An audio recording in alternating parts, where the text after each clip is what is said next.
Tengan muy buenas tardes. Vamos a dar inicio a la sesión de hoy, en la cual vamos a introducir un nuevo tema relacionado siempre con los procesos declarativos, civiles y mercantiles.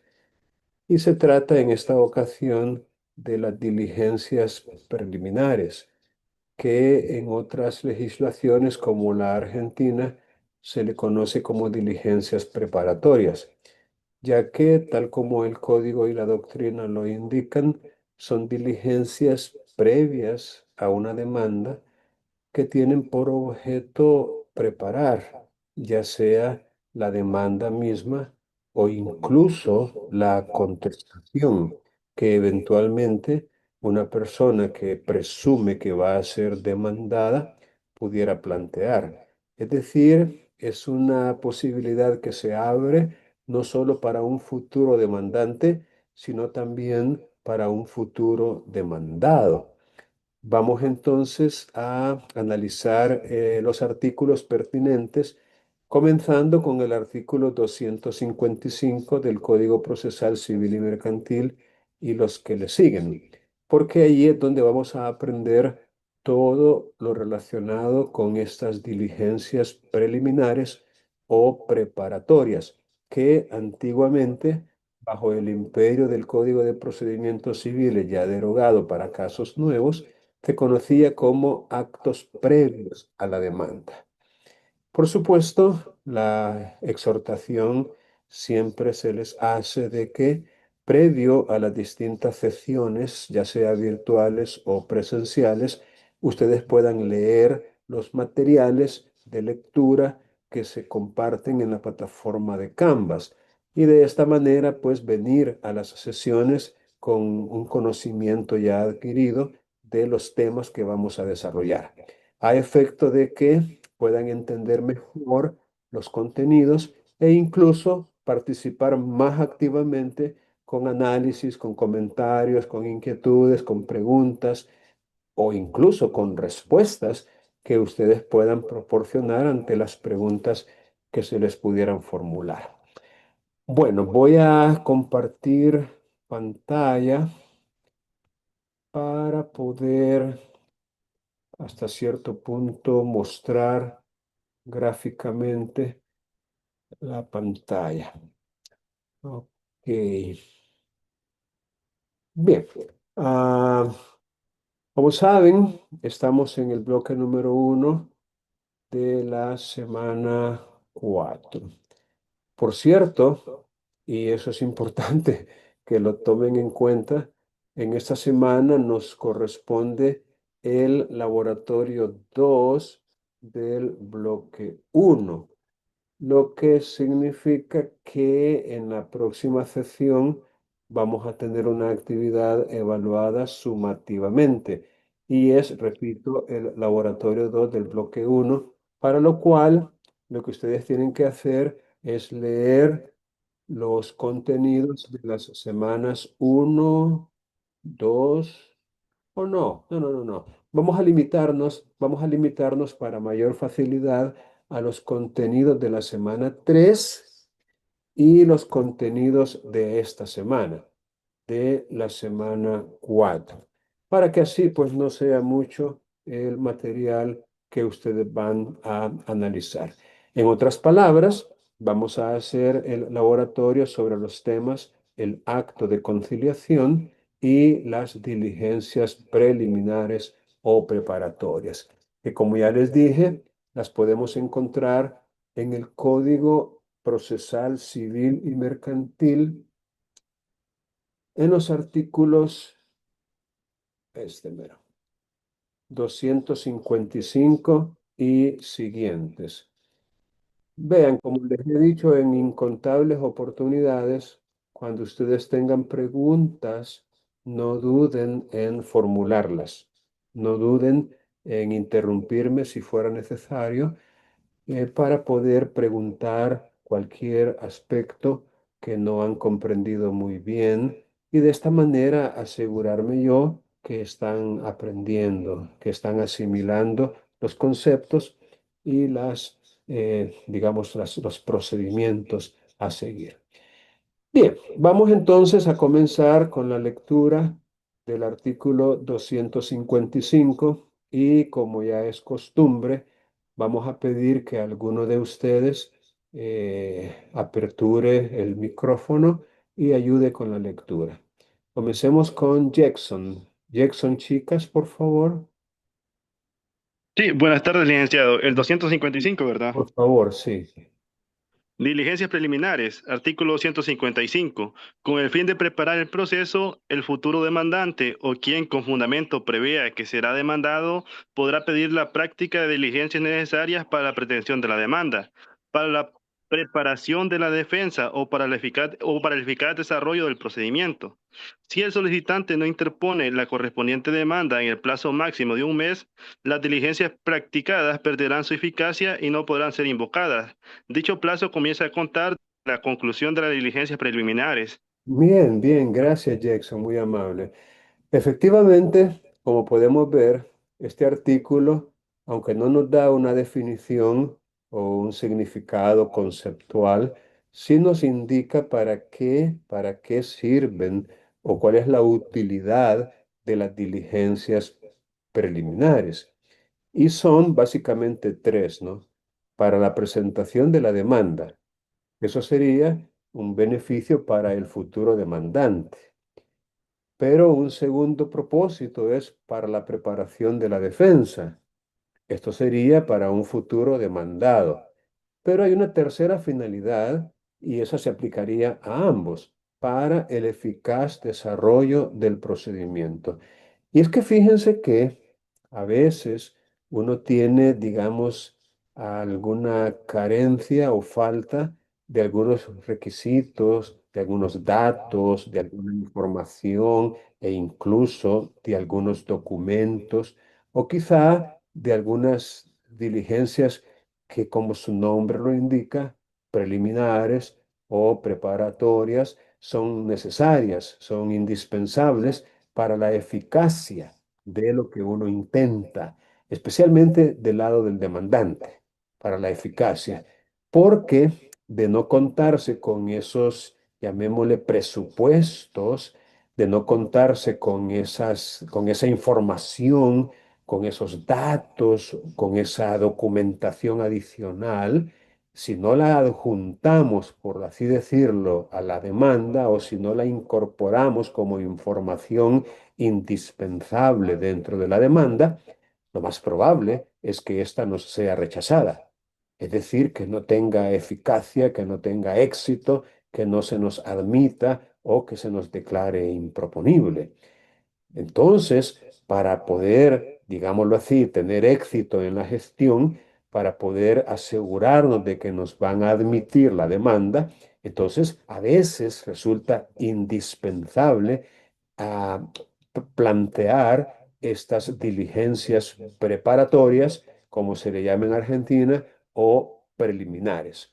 Esas serían, repito, como las razones, las finalidades o el objeto genérico de estas diligencias. Preparar con eficacia, ya sea una demanda, una contestación o el procedimiento mismo.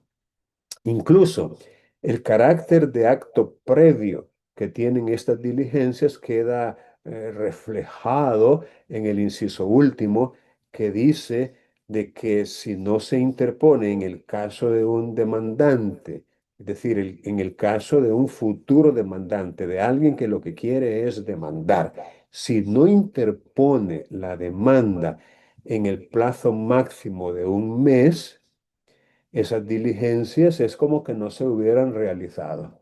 Pierden su eficacia, no pueden ser invocadas, no pueden ser utilizadas por, digamos, haber dejado pasar un mes sin presentar la correspondiente demanda. Y ese plazo de un mes se computa desde la conclusión de esas diligencias preliminares, cuando ya concluyen de manera definitiva. Bien, pasemos al siguiente artículo que ya nos da, digámoslo así, de una manera bastante detallada, las distintas finalidades o propósitos un tanto más específicos. Es decir, ya de manera más puntual y más concreta, el código nos ilustra en cuanto a pretensiones futuras, llamémosle específicas, más directas, más concretas, pero por supuesto no con un carácter taxativo. Es decir, no es un listado cerrado, completo, acabado. No. Además de estas diligencias que se mencionan aquí, además de estas, pueden haber otras. Tomen nota, por favor, en sus cuadernos de lo que les acabo de decir. La enumeración que nos da el artículo 256 no es taxativa, no es completa, no es un listado cerrado, sino que se admite la existencia de diligencias adicionales a estas que aquí se mencionan. Bien, veamos entonces si para continuar con la dinámica, Gabriela Beatriz, ayúdeme ahora usted, por favor. Vamos a leer poco a poco, se le va a ir indicando. Gabriela Beatriz, por favor. Buenas tardes, licenciada. Buenas tardes, Gabriela. Proceda. Eh, el artículo Ujú. 256, ¿verdad? Correcto.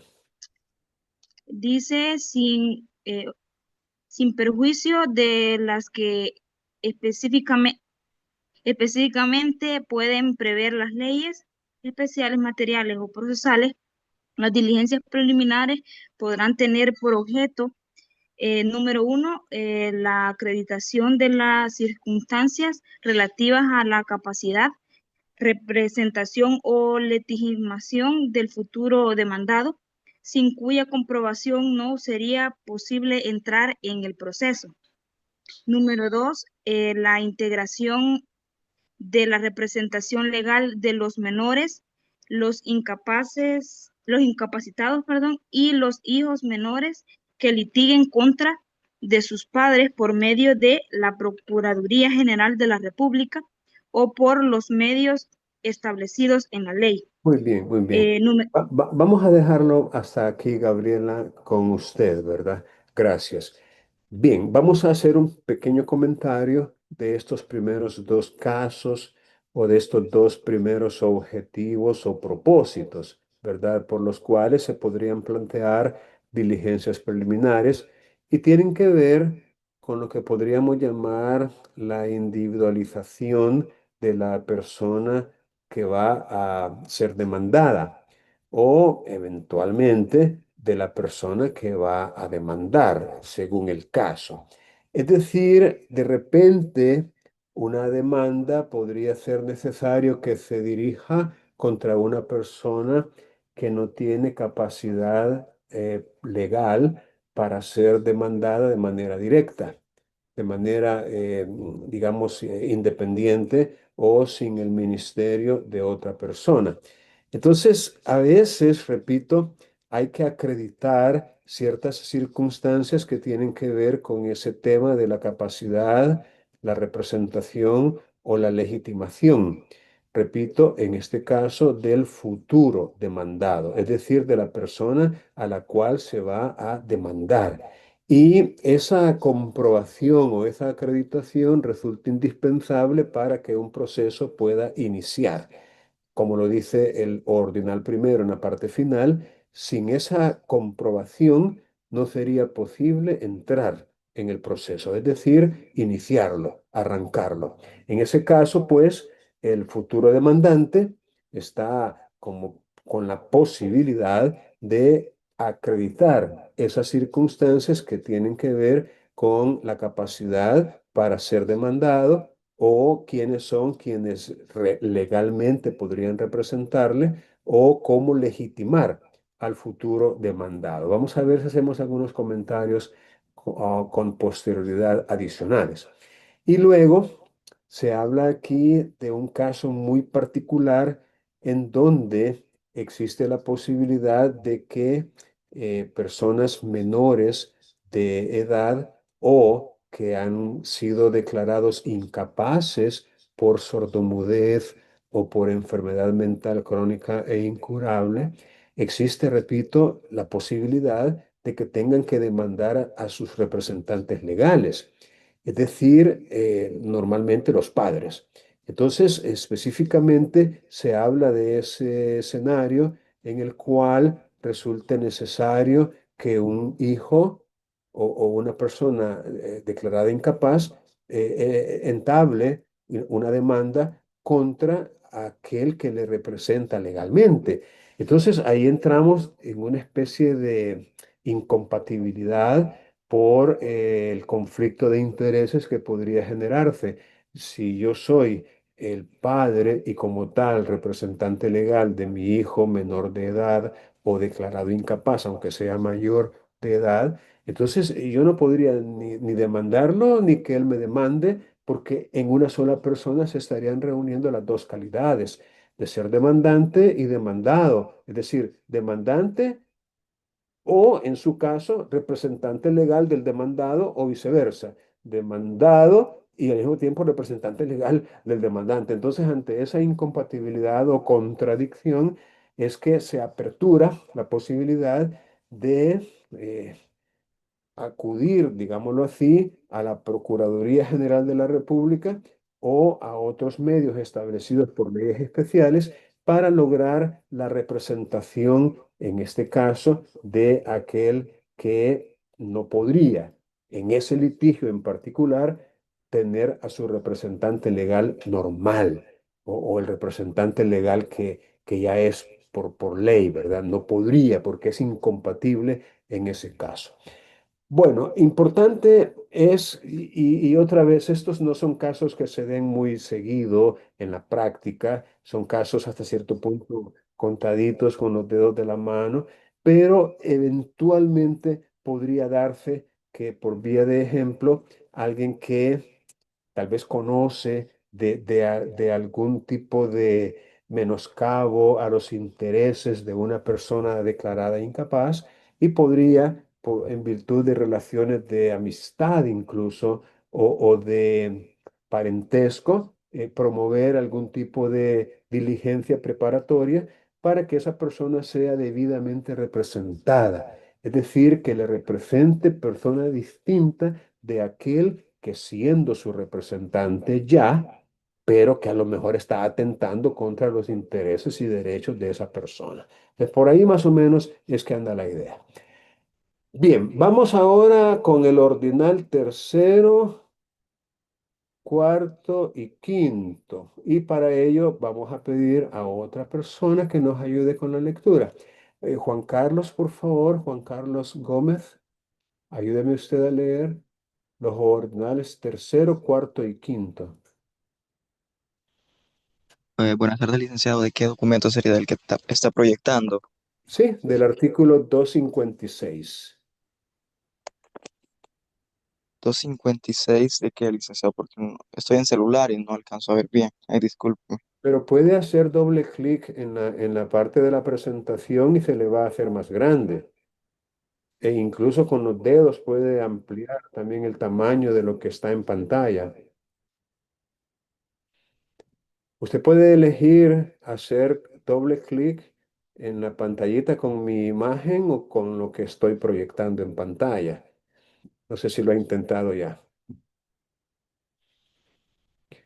Pero bueno, Sí, en todo licenciado, caso, solo me aparece el ordinal 3. el tercero. No lo Sí, logra.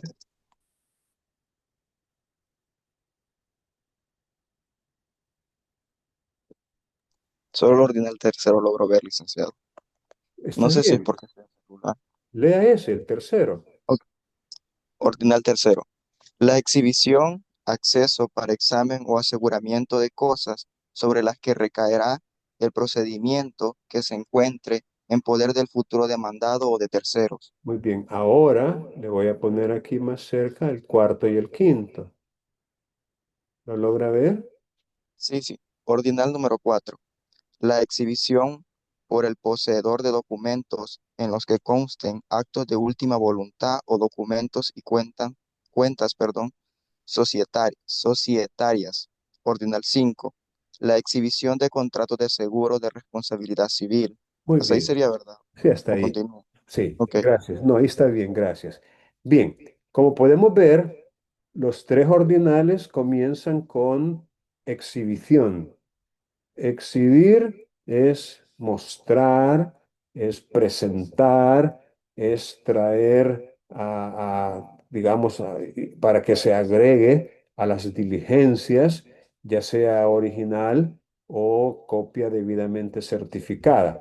Exhibir en el caso de documentos, de copias, o en el caso de objetos, pues exhibir esos objetos, esas cosas. Aunque también nos habla de acceso para examen.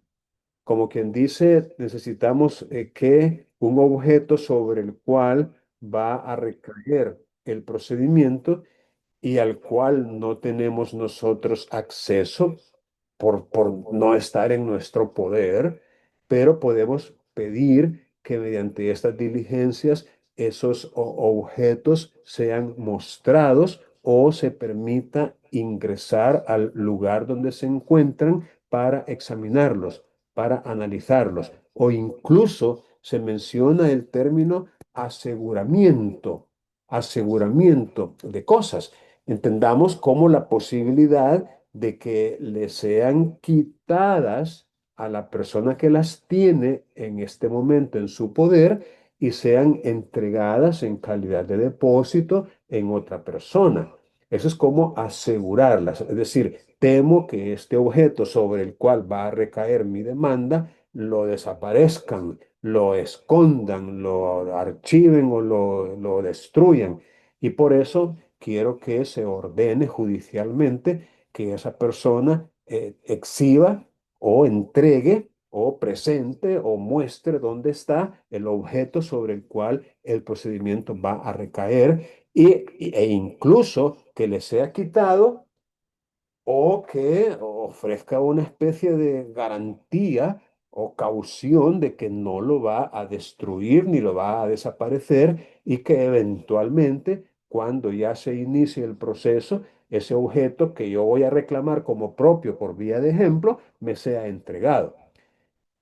Es decir, son diligencias preparatorias a efecto de que no entremos en una demanda y al final de cuentas nuestra demanda resulte inútil o inoficiosa porque el objeto sobre el cual la demanda recayó ya no está, ya no se pudo disponer de él porque en su momento no se exhibió, no se examinó o no se aseguró.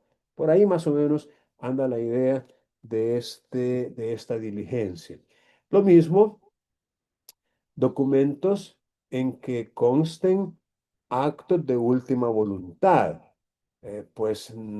Los actos de última voluntad, el más, digamos, característico de ellos es un testamento.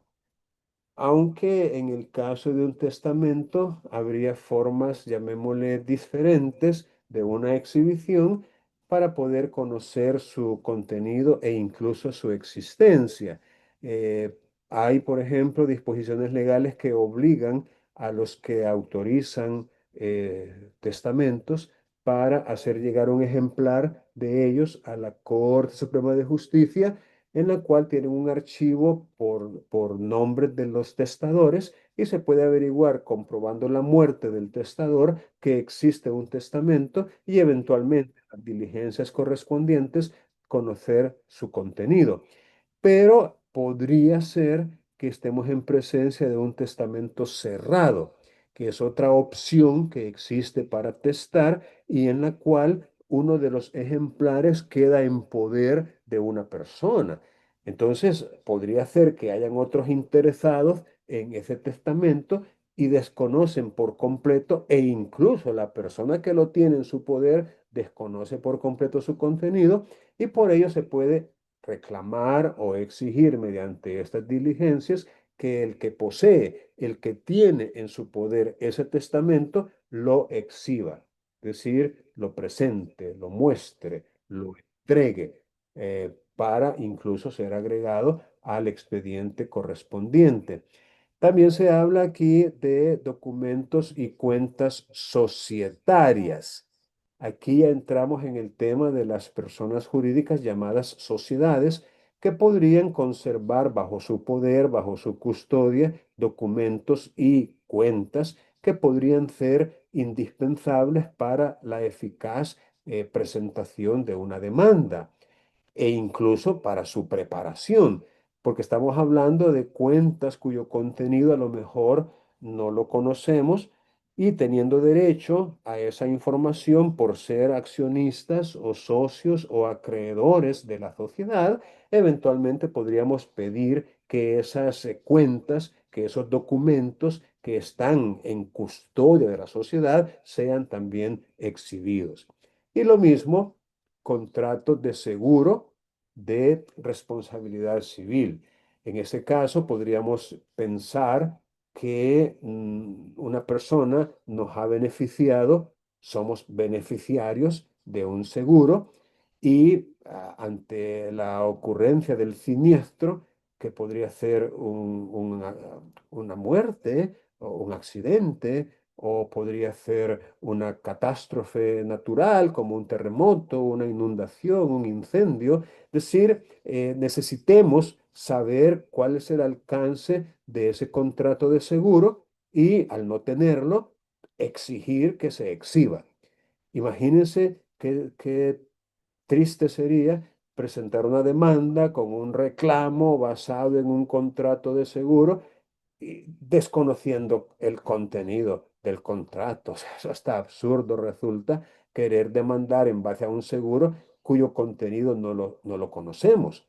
Y como estos documentos son hasta cierto punto los que determinan los derechos y los deberes de las partes, entonces su contenido resulta indispensable para presentar una demanda que resulte objetiva y que resulte pues procedente.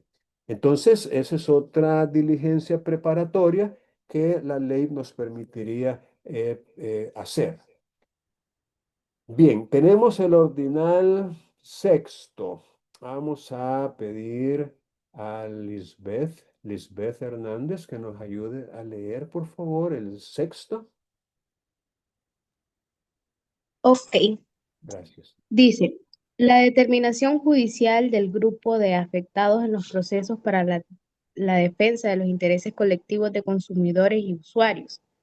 En tales casos podrá solicitar del tribunal la adopción de las medidas oportunas para la averiguación sobre los integrantes del grupo, de acuerdo a las circunstancias del caso y conforme a los datos suministrados por el solicitante, incluyendo el requerimiento al demandado para que colabore en dicha determinación. Muy bien, gracias. Por supuesto, estos procesos en los cuales se ventilan derechos, llamémosle difusos o colectivos, no son procesos muy comunes, no son procesos que se realicen todos los días ni todas las semanas, y entonces a lo mejor sea un poco raro encontrar un caso en concreto. Piénsese, por ejemplo, hace poco aquí surgió una noticia muy grave para mí, en cuya virtud se atribuía a una compañía fabricante de baterías para vehículos eh, la contaminación ambiental. El hecho de que las baterías que ya no servían, como ellos suelen recibirlas, ¿no? Incluso le hacen un pequeño descuento cuando uno compra una batería nueva de un carro a cambio de la vieja. Es decir, si tú dejas tu batería, te vamos a descontar $10, $12, $5. Entonces, estas le sacan tal vez algún tipo de utilidad y luego las desechan, pero no toman las medidas de reciclaje y de seguridad ambiental adecuadas. Y aquí, en Opico, creo, se dio un caso de una especie de contaminación ambiental que afectó la salud e incluso la vida de varias personas, de una colectividad, de una comunidad. Entonces, si estas personas, por vía de ejemplo, decidieran agruparse, cooperar y presentar una demanda colectiva, ese podría ser un ejemplo en los cuales al no tenerse un conocimiento exacto de los que han resultado afectados, podría, mediante una diligencia preparatoria, obtenerse ese listado lo más completo posible de quiénes son los afectados. Y recuerden que precisamente pensando en estos casos, es que se planteaba como uno de los supuestos para el proceso declarativo común aquella cuantía indeterminada que no se puede calcular de manera previa o relativa, y por ende en ese tipo de demandas colectivas es que se dijo en esos casos, y como no podemos saber a ciencia cierta cuál va a ser la cuantía que eventualmente se va a reclamar porque se pueden ir sumando más afectados, vamos a dejarlo con el proceso común, aunque al principio la cuantía no supere los 25.000 colones, pero como podría ser que siendo una demanda colectiva se agreguen más personas, entonces lo vamos a dejar como proceso común y decir que este es un caso en el cual la cuantía es indeterminada. En eso se estaba pensando por parte del legislador cuando dejó ese criterio de una cuantía indeterminada para el proceso declarativo común. Aunque, repito, al principio la cuantía sugiriera un abreviado, ¿verdad? Por no pasar de 25.000 colones. Entonces, en ese caso, pues, de demandas colectivas, de intereses difusos, de consumidores o usuarios, es que se puede solicitar que el tribunal coadyuve a averiguar quiénes son los integrantes de esa colectividad para poder de esa manera obtener esa información. Y se le puede exigir o requerir al futuro demandado para que proporcione la información que tenga al respecto, para que colabore con dicha investigación.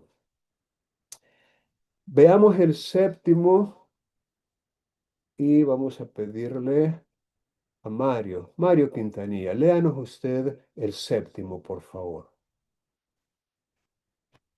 Buenas tardes. Buenas tardes. Y, se- que la persona que que haya de ser demandada por reivindicación u otra pretensión exprese a qué título tiene la cosa objeto del proceso por iniciarse. Muy bien, gracias, Mario. Fíjense que en países como el nuestro se ha dado por causa de, primero, la guerra que nos sumió en una desgracia permanente casi, y luego el fenómeno de las pandillas. Muchas personas han dejado prácticamente abandonados sus inmuebles, sus propiedades, sus casas, sus terrenos, sus fincas, sus parcelas. Y al ver desocupadas esas propiedades, otras personas, probablemente por necesidad, eso es lo más probable, que por no tener otro lugar, han entrado a ocupar esas propiedades sin tener un derecho de dominio establecido sobre ellas. Es decir, simplemente han visto el predio baldío y han llegado y como nadie les dijo nada al principio, se quedaron allí y de repente ya tienen meses y hasta años en estar ahí. Cuando viene el propietario, el que tiene escritura registrada de esas propiedades, pues se encuentra con que no puede entrar porque hay gente allí. Puede ser casa, puede ser terreno, puede ser una finca, lo que sea. No puede legalmente entrar porque como nadie puede tomarse justicia por su propia mano, no puede llegar armado y decir, mira, esto es mío, te salí yo, te mato. No, vamos a ver cómo resolvemos esto. No, tiene que acudir a los tribunales. Pero en muchos casos, por el tiempo transcurrido, a veces estas personas han obtenido documentos. Estas personas que están ocupando hasta cierto punto ilegalmente las propiedades, de alguna manera han obtenido documentos. Entonces, por ahí anda más o menos esta diligencia preparatoria o preliminar, que la persona que haya de ser demandada por reivindicación, en el caso que les estoy planteando, exprese a consecuencia de estas diligencias ¿a qué título tiene la cosa? Objeto del proceso por iniciarse. Como quien dice, que diga cómo entró o qué justifica su presencia en ese lugar. Eventualmente, la persona podría llegar y decir, mira, a mí me vendió fulano de tal, y aquí tengo la escritura. Y no solo eso, hasta la tengo registrada, por ejemplo. Me vendió fulano de tal, pero ¿y cómo así? ¿Cómo te va a vender fulano de tal si el dueño soy yo? Mira, aquí tengo una venta donde una persona como apoderado de la persona que aparece como dueña me vendió. Pues ya diría, yo nunca he dado poder para que alguien venda esa propiedad. Oh, mira, aquí tengo yo un título que me dio la alcaldía. La alcaldía es la que me ha hecho dueño. La alcaldía ya cuenta de que eso nunca ha sido del municipio. O mira, que tengo un título supletorio que hice ante notario. Mira, aquí con un notario hicimos un título y llegaron testigos que acreditaron que yo soy dueño por más de 30 años, así que yo tengo mi documento aquí. De eso se trata, de que la persona que va a ser demandada exprese a cuenta de qué es que está allí. O podría llegar y decir, no, pues yo no tengo nada, no tengo ningún documento, pues yo allí, pues de buena fe, llegué, un vecino me dijo, mira, ahí te puedes quedar si eso no es de nadie. Y entonces yo desde entonces, de hace ya 20 30 años, 15 estoy ahí. Podría ser que no tenga documento. Pero por ahí anda la idea de esta diligencia del ordinal septium, que la persona que va a ser demandada para la restitución, para la devolución, para el reintegro de un objeto, exprese por qué lo tiene, a cuenta de que cuál es el título que justifica su tenencia o posesión sobre ese objeto. Veamos el octavo. Este octavo no deja de ser un poco. Veamos, Natalie Alvarenga, si lo puede leer el octavo, por favor.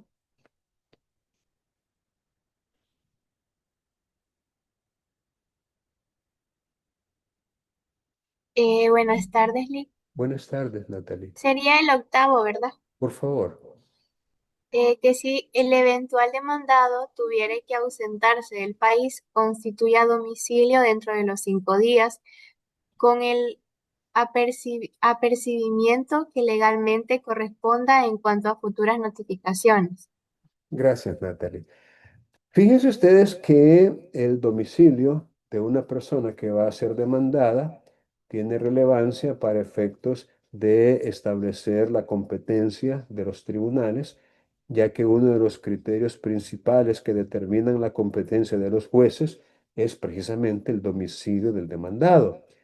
Pero si tenemos una persona que es como una persona no es vagabundo la palabra, más bien trotamundo. Si una persona que no tiene un asiento fijo, pues una persona que a lo mejor ni siquiera sabemos de dónde es, podría que ser chocho o nicaragüense, podría ser chapín o guatemalteco, podría ser catracho o hondureño o quizás tico. Es decir, por ahí anda negociando y de repente nosotros hicimos un negocio con él y ya no estamos muy satisfechos con lo que hicimos y eventualmente decimos, pues este a lo mejor me domó, no, lo voy a demandar, pero pues no sé ni de dónde es, ni dónde vive, ni dónde reside. Entonces podríamos a través de esas diligencias lograr que esa persona, mientras la podemos cachar, constituya domicilio, es decir, indique como resultado de estas diligencias cuál sería un lugar donde él va a establecerse como para recibir notificaciones, emplazamientos y de esta manera hacerse cargo de la demanda que se le va a presentar. Por ahí anda la idea de esto. Aunque en el mismo código hay algunas normas que indican que si una persona no tiene domicilio en el país, se le puede demandar en el lugar de su última residencia conocida como un criterio supletorio. Cuando una persona no tiene un domicilio o residencia en el país, se le puede demandar ante el juez del último lugar conocido donde residió. Por ahí, repito, anda la idea con respecto a esto. Es algo que también es muy raro de encontrar, ¿verdad? Pero ante la posibilidad de que se haya dado, porque a lo mejor se ha dado en otros países como España o Argentina, entonces nosotros lo trajimos también aquí, ¿no? Como que para no dejar ese hueco o ese vacío, lo incluimos aunque no lo utilicemos mucho. Bien, el noveno, ese sí tiene bastante relevancia práctica y lo vamos a leer y comentar. Esta vez le pediremos a Jacqueline Velázquez que nos ayude, por favor, con el número 9. Buenas, sí. Bueno, Ordinal noveno.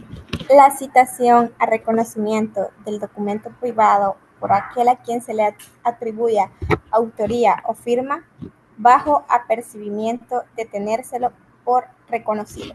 gracias, Jacqueline.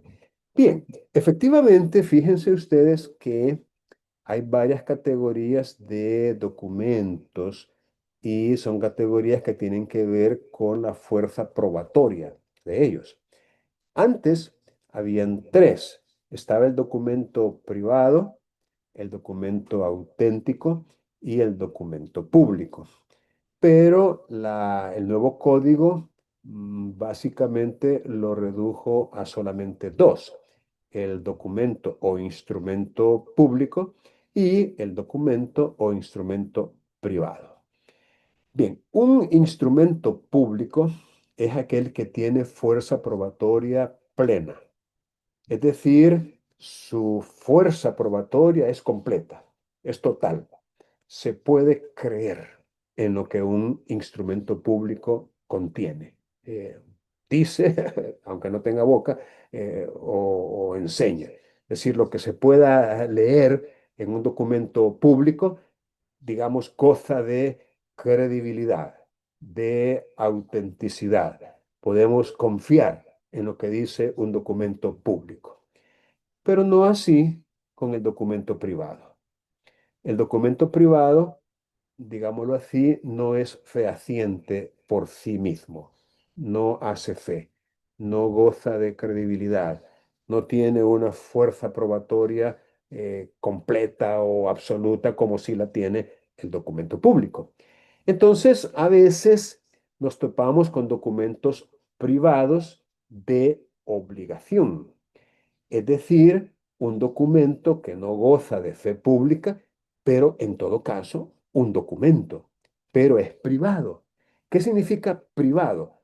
Bueno, como su nombre lo da a entender, que se ha hecho en lo particular, sin acudir a un fedatario, o sea, a una autoridad que le dé o lo invista de autenticidad, como es el caso de los notarios. Los notarios son fedatarios, es decir, son profesionales del derecho que gozan de fe pública y que cuando ellos autorizan un documento, este goza de credibilidad. Algunos de los documentos que los notarios autorizan precisamente son los documentos privados mediante un acta que se redacta a continuación del documento privado. Es decir, eso es lo que se conoce como un documento privado reconocido. Fíjense bien lo que les estoy diciendo. Documento privado reconocido ante notario.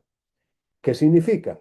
Que las partes que lo suscribieron se lo han presentado a un notario, ese documento, y el notario dio fe, utilizando su fe pública, dio fe de que las obligaciones, los conceptos, los términos, las cláusulas y las firmas han sido reconocidas ante su presencia y que por ende son auténticas, son legítimas, son creíbles, gozan de credibilidad. Ok, pero ya un notario intervino.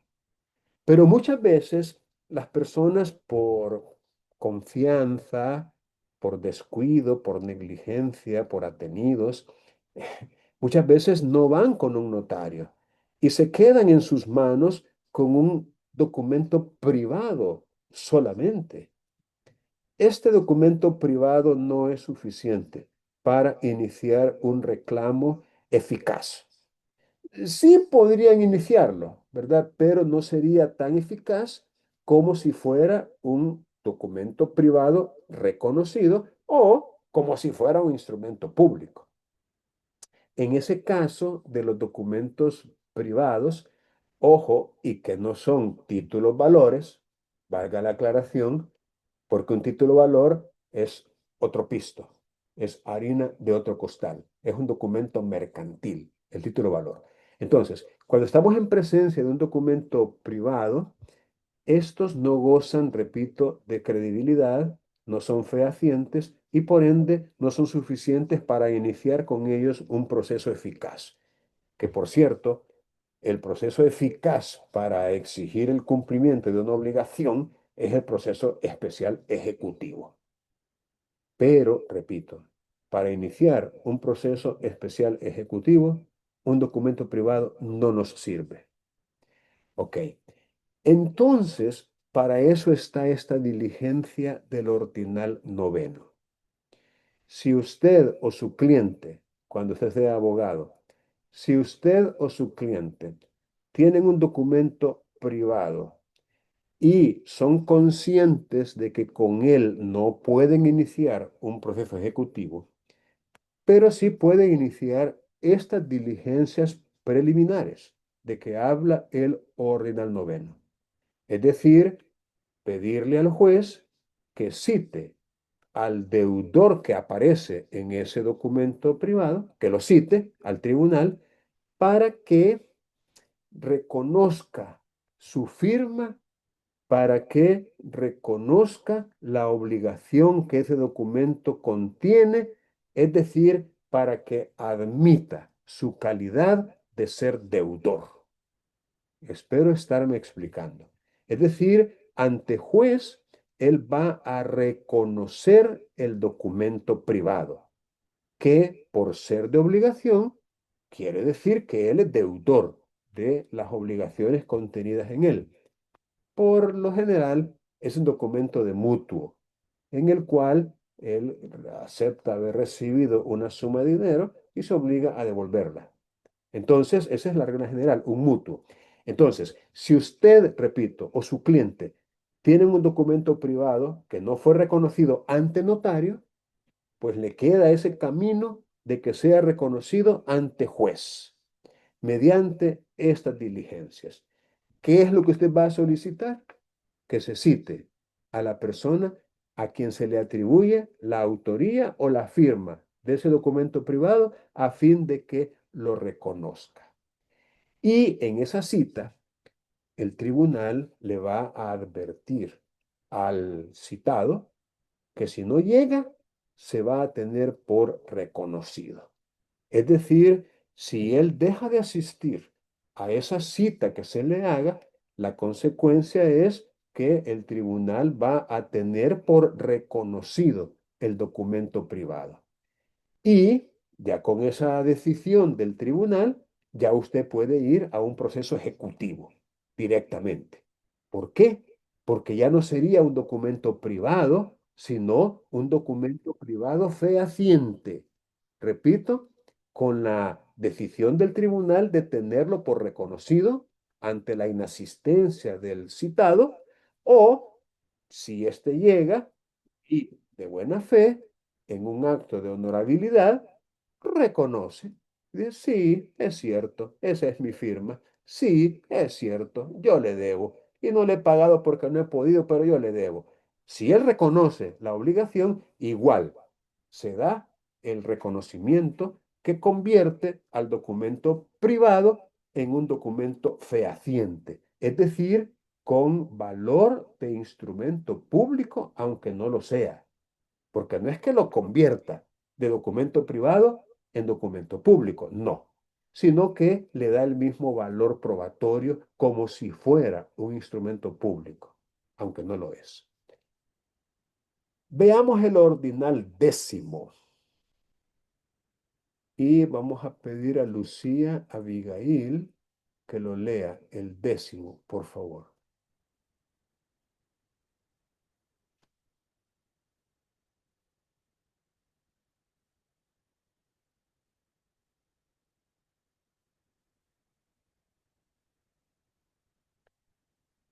Lucía.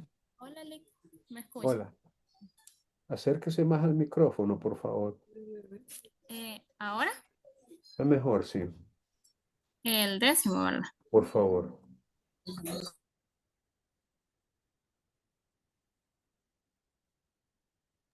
Dice la determinación judicial de la jactancia del acreedor con el fin de imponerle plazo perentorio para el planteamiento de su pretensión. Muy bien, Lucía. Muchas gracias. Aquí tenemos un tema que no deja de ser interesante. Es un tema que no es nuevo, ya existía en el Código de Procedimientos Civiles y se titula La jactancia del acreedor. Yo no sé si ustedes han escuchado antes esa palabra, creo que sí, jactarse, jactarse, la jactancia. Es como cuando alguien presume, cuando alguien afirma y hasta se enorgullece de algo, cuando se jacta, se muestra orgulloso, contento, realizado, feliz de algo, de algo. Entonces aquí tenemos la jactancia del acreedor. Manejemos un ejemplo muy sencillo. Usted le debe X suma de dinero a una persona y esa persona comienza a contarle a otros que usted le debe. Comienza a jactarse. Mira, fíjate que fulano, ese me debe a mí. Sí, miras que y no es tan buena paga que digamos, porque a veces me da intereses, a veces no, pero me debe. Podría, fíjense bien, podría ser cierto o podría no ser cierto. Lo que sí, y es lo que usted tendría que acreditar, es que la persona se jacta, es decir, ha manifestado externamente ser su acreedor, que usted le debe. Sea cierto o no sea cierto, esta diligencia procede para callarle la boca en el sentido de que una vez acreditada la jactancia del acreedor, el juez le da un plazo que no supera los 10 días para que presente la demanda correspondiente a lo que él se jacta, que presente la demanda.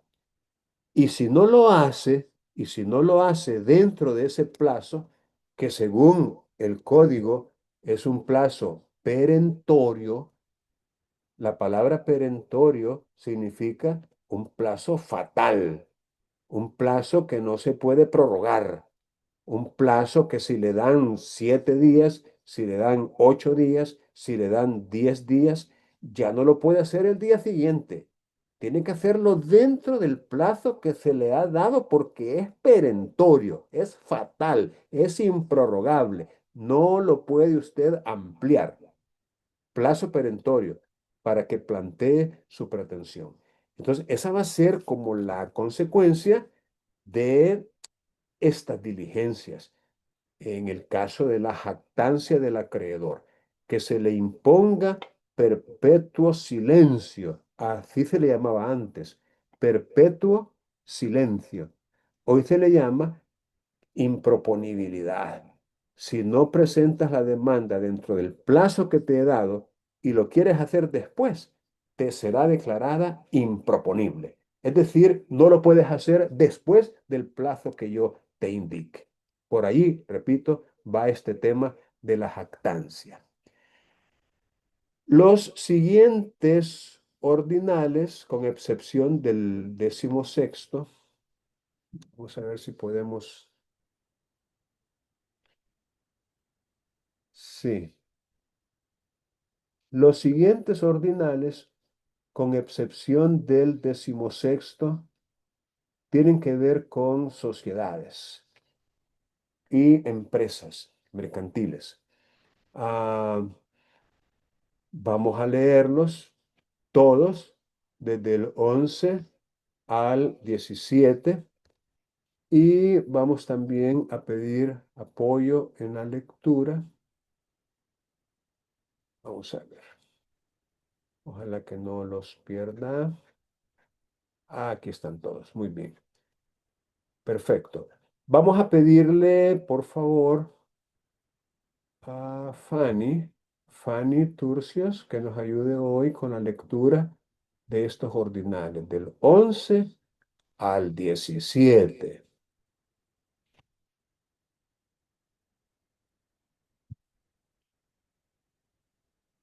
Sí, Lick, buenas tardes. Desde el Buenas. 11, ¿verdad? Por favor, sí. Dice, la exhibición judicial de los objetos que comprueben la competencia desleal a que se refiere el inciso primero del artículo 493 del Código de Comercio, ordinal 12. La orden provisional de cese de los actos de competencia desleal a los que se refiere el inciso segundo del mismo artículo, el 493 del Código de Comercio, ordinal 13. La firma del ejemplar repuesto del título a valor en el caso del inciso tercero del artículo 930 del Código de Comercio. Número 14. El ejercicio del derecho de retención contemplado en los artículos 957 y 958 del Código de Comercio y en las normas pertinentes del Código Civil. Número 15. El requerimiento para contratar contemplado el artículo 965 del Código de Comercio. Número 16. La petición para que a la persona se le haya, para que a la persona se le haya administrado bienes del otro rinda cuenta de su gestión, en cuyo caso se le intimará para que la presente dentro de un plazo prudencial en el que el tribunal señalará, el cual no podrá exceder de 30 días. Y número 17, la exhibición del reconocimiento de los registros contables y demás documentos relacionados con el giro de las empresas mercantiles, previo señalamiento del día y hora cuando su titular tuviera interés o responsabilidad al asunto de que se trate. Muy bien, Fanny, muchas gracias. Muchas gracias por su apoyo en la lectura. Bien, obviamente, fíjense bien lo que les voy a decir ahorita. Obviamente, y ante la mención que se hace en estos ordinales de disposiciones legales de otro cuerpo normativo, tenemos necesariamente que remitirnos a esos otros cuerpos normativos, que en este caso es el Código de Comercio. Dice aquí, exhibición judicial de los objetos que comprueben la competencia desleal. ¿A qué se refiere? El inciso primero del artículo 493 del Código de Comercio. Entonces, necesariamente tenemos que irnos al Código de Comercio. Yo lo tengo aquí, lo descargué hoy mismo de la plataforma de la Corte Suprema de Justicia.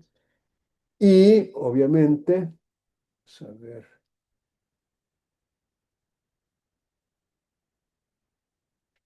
voy a acercar el código 493, Código de Comercio. Aquí está más cerca. Bien, 493, inciso primero.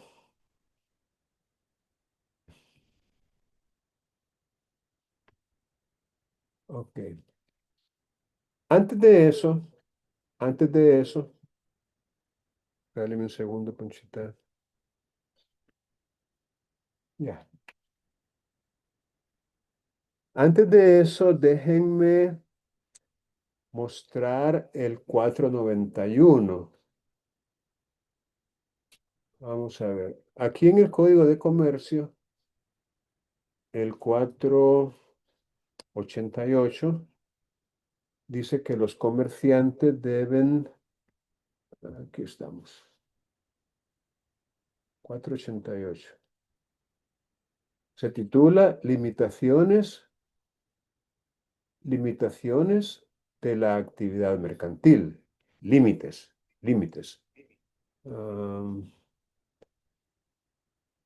Déjenme activar la cámara. Ahora sí.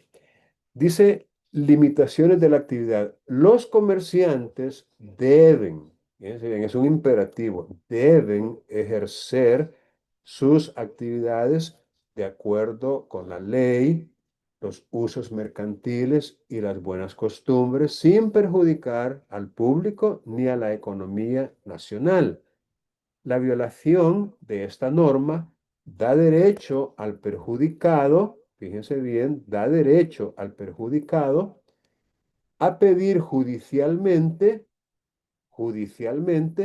que cese la conducta ilegal y a exigir la reparación, la indemnización del daño que se causó con esa conducta ilegal.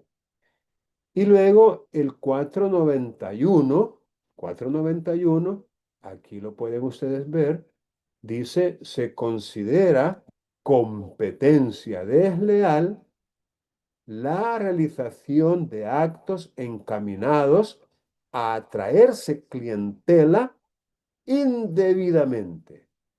La realización de actos encaminados a atraerse, a hacerse de clientela, pero de forma indebida.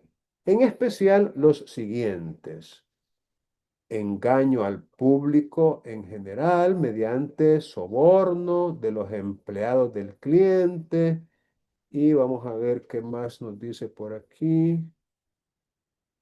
Utilización de falsas indicaciones acerca del origen o calidad de los productos o servicios, empleo de envases, inscripciones u otros medios que atribuyan apariencia de genuinos a productos falsificados o adulterados. Bueno, yo creo que todos hemos sido víctimas a veces de productos que son chabeleados, ¿no? Pero que parecen legítimos. Y si no, y si no, pregunten por algunas lociones que venden por ahí en algunos lugares, en donde el envase, la etiqueta y todo parece, pero nada que ver. Bueno, lo que nos interesa ahorita es el 493, ¿no? Que no me aparece aquí, pero ya lo vamos a poner. Dice, ¿cuánto los actos? Estoy en el 492 y espero que estén tomando nota, porque por algo es que estamos leyendo esto. En el 492 dice, cuando los actos de competencia desleal perjudiquen los intereses de un grupo profesional, la acción corresponderá tanto a los individualmente afectados, como a la asociación profesional o cámara de comercio respectiva. Entonces le está dando legitimación activa no solo a los que han resultado individualmente afectados, sino también a una asociación profesional a la que pertenezcan los perjudicados o incluso a la cámara de comercio, que se vea pues afectada en cuanto a sus afiliados, a sus miembros o integrantes. Y aquí está el artículo que nos interesa, el 493. La acción podrá prepararse. Fíjense la terminología que utiliza, prepararse. Recuerden, diligencias preparatorias en Argentina, preliminares entre nosotros. Prepararse mediante la exhibición judicial de todos los objetos que sean prueba de los actos de competencia desleal o de un número suficiente de ellos. Eso sí, siempre que se otorgue la caución correspondiente. Es decir, como podría ser cierto que la competencia es desleal, como podría ser cierto que esos productos son falsos o falsificados, que no son originales, igual podría no ser cierto. Es decir, no se puede de entrada asumir que hay competencia desleal. Por eso se habla aquí de una caución a cargo del solicitante. Es decir, el solicitante tiene que ofrecer y rendir una caución para el caso de que haya imputado falsamente actos de competencia desleal y con ello haya perjudicado a aquel a quien le atribuyó esos actos. O sea, no es solamente de tirar la piedra y esconder la mano, tiene que responsabilizarse de las consecuencias de no lograr acreditar la competencia desleal que está atribuyendo, y eso se garantiza con una caución. Podría ser una suma de dinero. Les puede decir, mira, te voy a dar la exhibición que me pides, pero tráeme una caución, ofrece una caución, la voy a analizar y si la acepto, pues tienes que depositar ese dinero para que en caso de que causes un daño o perjuicio, ya el dinero ya estará adelantado para poder reparar el daño que causas con esta diligencia preparatoria que me estás pidiendo. También nos remitía al inciso segundo del mismo artículo. Y es una orden, así lo dice. También podrá solicitarse como acto previo a la demanda. Miren que aquí literalmente le llama de la misma manera que le llamaba el Código de Procedimientos Civiles ya derogado. Acto previo a la demanda. Podrá solicitarse como acto previo a la demanda la orden judicial provisional, por supuesto, no puede ser definitiva, tiene que ser provisional, de cese de los actos de competencia desleal. La orden provisional de cese de los actos de competencia desleal. Otra vez, como ya les dije, aquí se los repito, esos actos de competencia podrían ser leales, no podrían ser indebidos, podrían ser correctos. Y por eso hay que rendir fianza suficiente, fianza a juicio del juez de indemnizar los perjuicios causados. Si en el juicio que se promoviere posteriormente no se estableciere suficientemente la competencia desleal. Como les dije antes, habría consecuencias para el solicitante de estas diligencias en el caso de que una vez que él presente la demanda no logre acreditar los actos de competencia desleal que le atribuyó al requerido, al solicitado. Así que tomemos nota de eso también, porque podría traer consecuencias negativas tanto la exhibición de los objetos como la orden provisional de cese, de que terminen, de que ya no deje, perdón, de que deje de hacer esas actividades que consideramos que son ilegales o son ilegítimas. Luego nos remite al artículo 930 del Código de Comercio, luego al 957 y 958, luego al 965. Entonces, estos artículos también tenemos que ir al Código de Comercio y revisar su contenido. Por ejemplo, el 930. Ok, 930. Reposición de títulos valores. Dice este artículo 930, vamos a ver si no se me va para, sí, se va para el otro lado, porque está al final de la línea. Vamos a ver aquí, aquí está mejor. 930. El tenedor de un título valor deteriorado o destruido en parte, en el que subsisten los datos necesarios para su identificación, tendrá derecho a que le sea repuesto por el emisor, si inutiliza la firma de éste en su presencia. Igualmente tendrá derecho a que los demás signatarios pongan su firma en el nuevo ejemplar, siempre que en presencia de ellos la inutilice en el antiguo. Cuando los signatarios estén de acuerdo en firmar el nuevo ejemplar que se emita, la reposición se hará sin intervención judicial. Pero si alguno de los signatarios se negare a firmar, el tenedor podrá recurrir a la autoridad judicial presentando ambos ejemplares para que en presencia de ésta, o sea, del juez, se realice el acto, o para que el juez lo suscriba en rebeldía del signatario que se niega. El signatario podrá negarse a cumplir la orden judicial si se compromete a entablar la acción de nulidad correspondiente dentro del plazo que el juez le señale, el cual no podrá ser mayor de 30 días.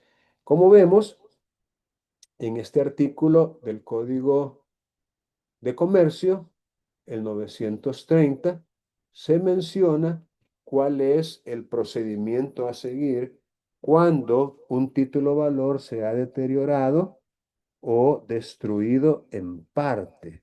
Fíjense bien, no estamos hablando de una destrucción completa o absoluta, lo cual sería terrible que sucediera, ¿no? Porque el título valor, por definición, es el documento necesario para hacer valer el derecho literal y autónomo que en él se consigna. En otras palabras, un título valor es como un billete de a 100. Si usted tiene en sus manos un billete de a $100 y lo pierde, a ver, ¿qué le queda? ¿Qué tiene? Ya no tiene nada.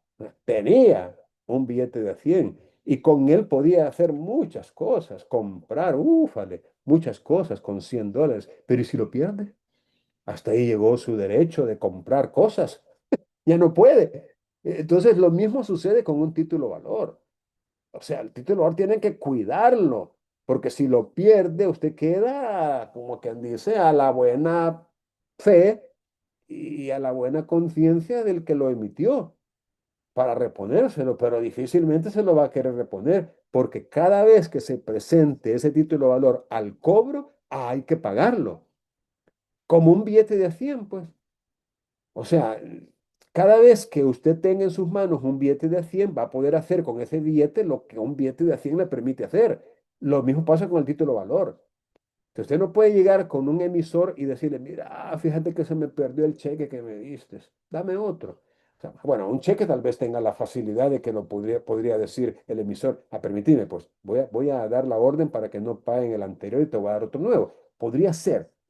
Siempre hay esa posibilidad de solucionar algún tipo de situación como esa. Pero por regla general, si usted pierde un título valor, olvídese, hay que cuidarlo. Ese sería el mensaje. Hay que cuidarlo.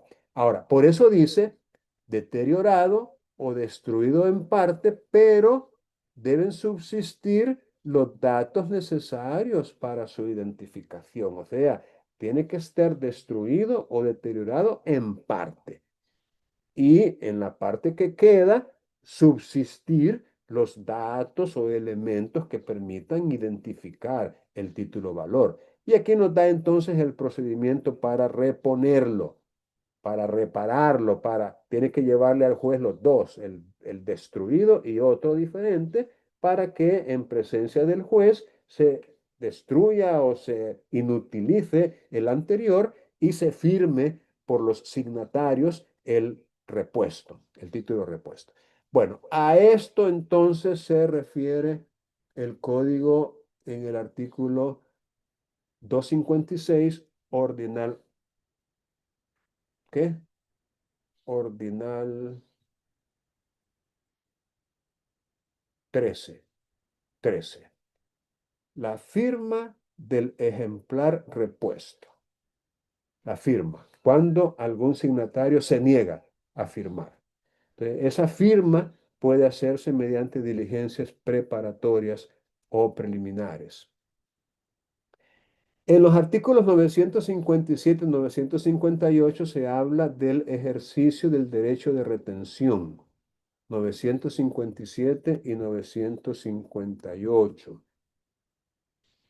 Dice que el acreedor podrá retener los bienes de su deudor, que por razón de créditos vencidos que deriven de actos mercantiles se hallaren lícitamente en su poder, o los tuviere a su disposición por medio de títulos valores representativos.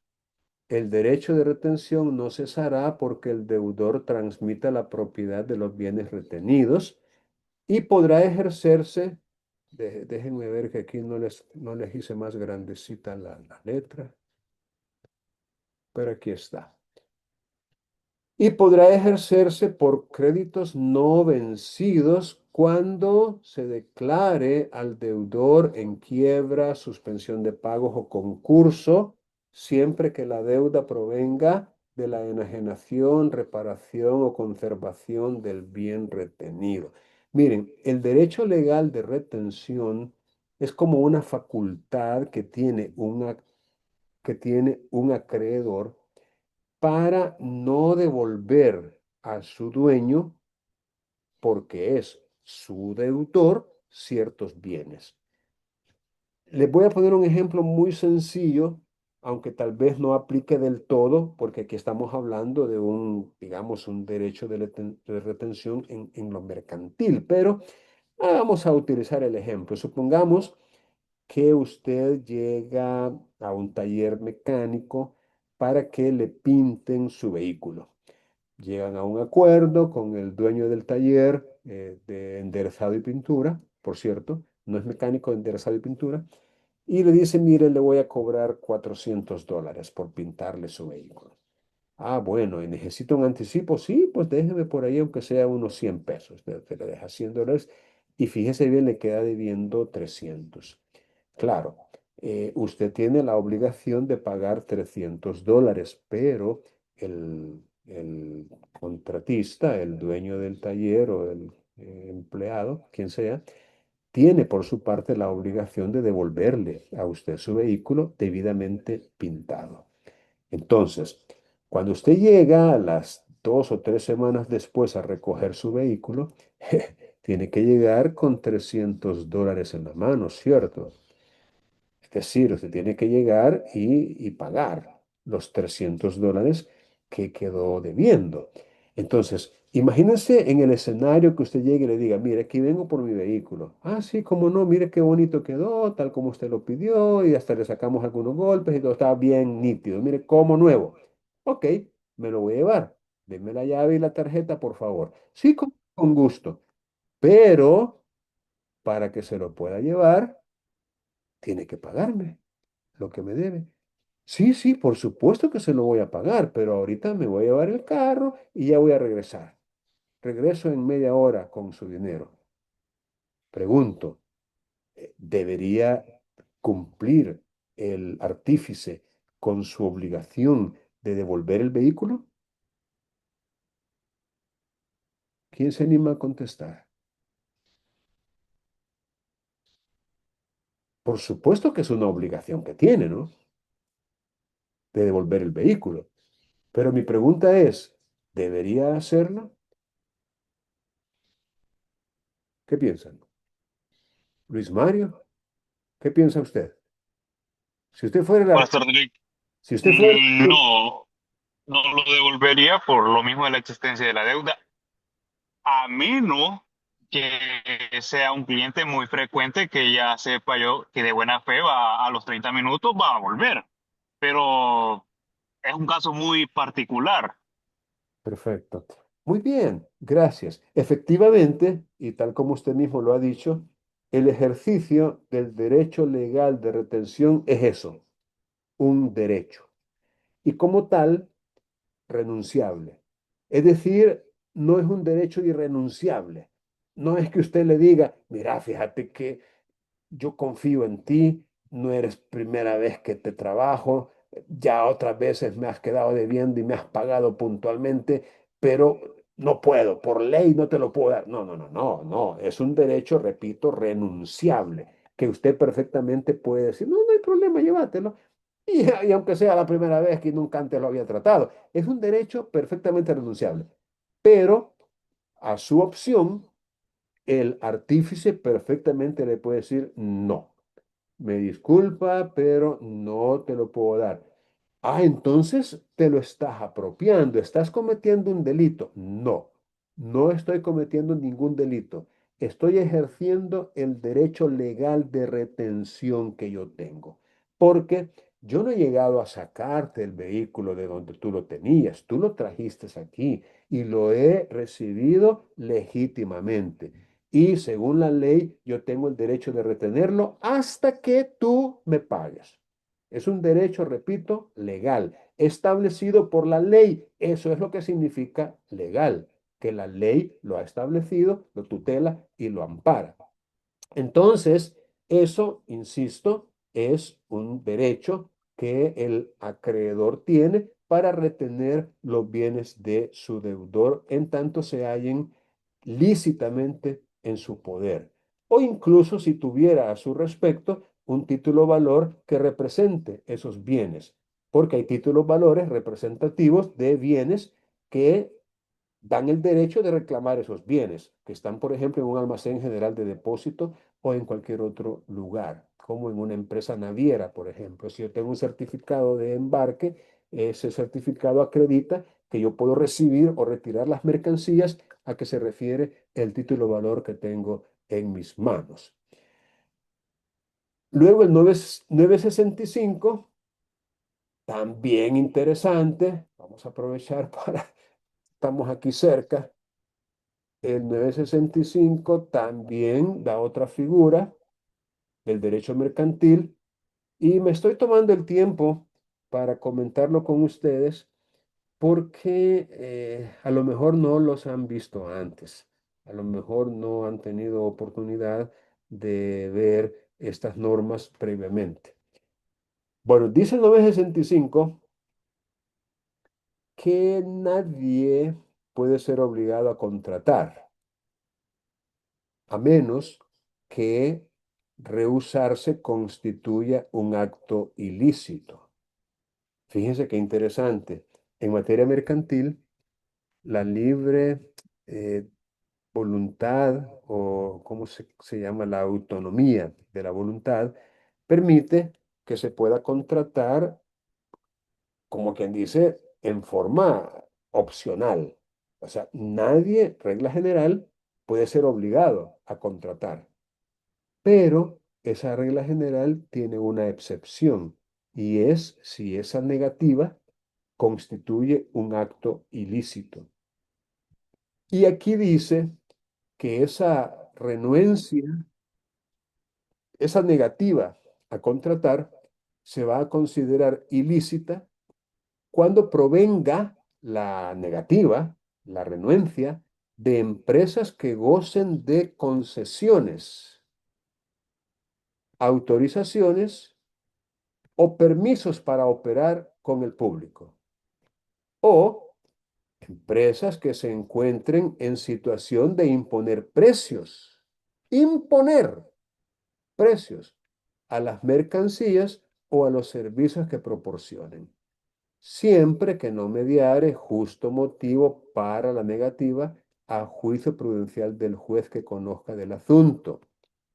Y quien se negare a contratar en los casos del inciso anterior, podrá ser obligado a celebrar el contrato en igualdad de condiciones con las que acostumbre pactar con sus demás clientes, sin perjuicio de responder de los daños y perjuicios que con su negativa hubiere causado. El silencio de la empresa requerida para contratar se considerará como negativa a hacerlo. Miren qué interesante esta norma y manejemos un ejemplo muy sencillo, un ejemplo que sí se ha dado incluso a niveles de la práctica y es el de estas compañías distribuidoras de energía eléctrica. Por ejemplo, yo no entiendo que aquí usted pueda optar entre EEO, Deusen o CAES o cualquier otra. Si aquí la EEO tiene el monopolio, es decir, tiene una concesión para suministrarle un servicio de energía eléctrica y creería yo que a menos que por allí hubiera algún sector con una empresa privada que le proporcione energía, que lo dudo, pero aquí la única es la EEO, pues, EEO, Empresa Eléctrica de Oriente. Entonces, que usted llegue, les diga, mire, quiero que por favor me suministre. Ah, no, con usted no queremos, porque fíjese que usted es el mismo que allá tenía una casita en la colonia, la Sultana o la Providencia, como sea, y nos ha quedado debiendo, así que no confiamos en usted y con usted no. Podría un juez entender que esa negativa está justificada, podría ser, pero caprichosamente, llamémoslo así, caprichosamente no podría negarse a contratar por ser precisamente una empresa que está en situación de imponer precios porque usted no cuestiona, ni negocia, ni discute lo que le va a costar la energía eléctrica que le están suministrando y le cobran hasta por los postes. Es decir, ellos hacen lo que quieren y por ende es un ejemplo de una excepción a la regla general de que no pueden ser obligados a contratar, porque en ese caso sí lo podrían ser obligados a contratar. Repito, si hubiera justo motivo para la negativa calificada por el juez, a lo mejor, sí, ¿verdad? A lo mejor, pero yo lo dudaría que un juez diga, no, no, no, mire, si ustedes tienen las formas para poder hacer valer los cobros, pues si al segundo mes ya están cortando la energía y ahí va la gente a pagar y hasta pagan reconexión. Entonces, no me vengan con ese argumento de que es mala paga, porque eso no se lo voy a creer y un juez podría decirles que su negativa no está justificada, pues porque ellos tienen mecanismos para hacer esos cobros, pues si a veces lo más que le dan a uno son 2 o 3 días y no hay viene ya a cortar la energía. Entonces, que se dejen de pilas de que ese puede ser un motivo. Es un ejemplo, repito, en el cual podría eventualmente obligarse. Y eso tendría que ser, llamémoslo así, manejado a través de la diligencia preparatoria a la que se refiere el ordinal quinceavo del artículo 256. Luego de la exhibición y reconocimiento, pues ya habíamos hablado, tratándose de documentos societarios, eso se parece mucho el ordinal 17 al ordinal que ya habíamos comentado de documentos y cuentas societarias. En el ordinal cuarto, repito, se parece mucho al ordinal 17, exhibición y reconocimiento de registros contables. Ah, y el 16, la petición para que la persona que haya administrado bienes de otro rinda cuenta de su gestión, en cuyo caso se le intimará para que la presente. Las cuentas, si tú has administrado bienes ajenos, bienes de otro, entonces el titular de esos bienes tiene legítimo derecho para que rindas cuentas de la administración que has hecho y eso se puede pedir para determinar si hay o no causa válida para una demanda.